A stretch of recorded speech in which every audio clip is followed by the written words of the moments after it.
this is Purslane. When I noticed it growing, I just let it flourish instead of pulling it. So look how there's a couple of different varieties of Purslane that have slightly different colors in the root.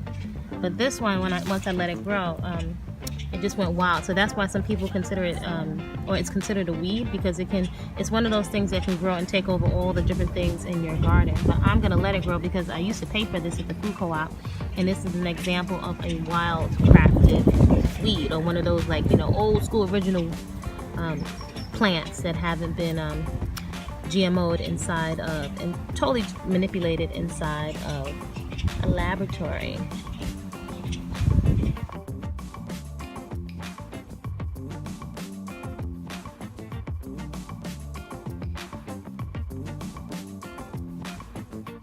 So it tastes pleasant. It doesn't have any bite to it like arugula. It has kind of like a very citrusy taste, light, and it's pleasant.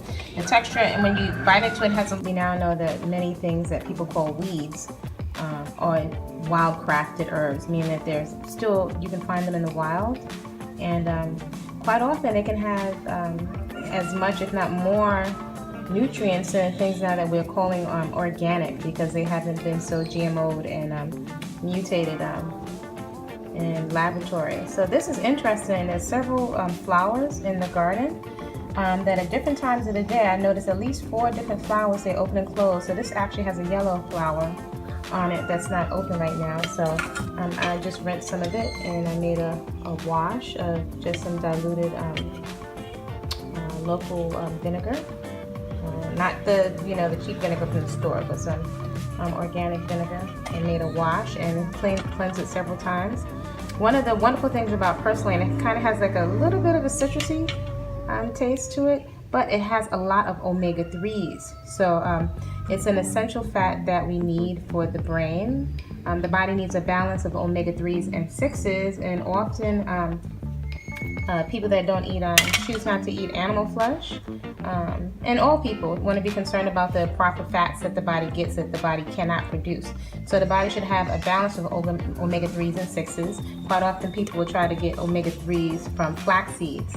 A wonderful way to get the omega-3s is to have them in balance is not to eat cooked oils.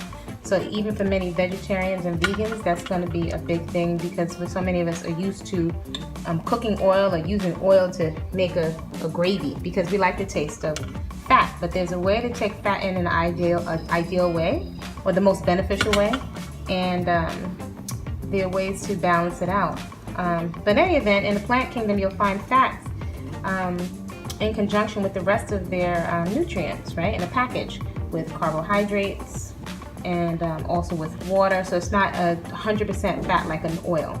So Purslane is wonderful because it grows easily, and I found it here in Central America several times. I've seen it grown in the States. I even saw it being sold at the food co-op. So shout out to those people, members of the Parks Food Co-op, which I love. So this is Purslane. So if we're looking for wild foods or wild crafted foods, Purslane is ideal. You can break it into salads. You can have it with cucumber, different dishes. And right now I'm going to chew on it because it has lots of chlorophyll. And chlorophyll, we know, is a good, has so many different things that are beneficial in it. It's an internal deodorizer. It's very good for the blood. It's one of the things that we get from wheatgrass.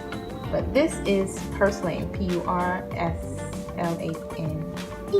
If you have questions, you can put them down in the comments in below. Please make sure to like, comment, subscribe, and share this video with anyone who you know would find it useful. And I'd love to hear what wild crafted herbs you found locally around you. It tastes pleasant. It doesn't have any bite to it like arugula. It has kind of like a very citrusy taste, light, and it's pleasant. The texture, and when you bite into it, has a little bit of kind of mucilage, very light, kind of like an okra. Yeah, but I like it. I like the fact it has omega-3s in it.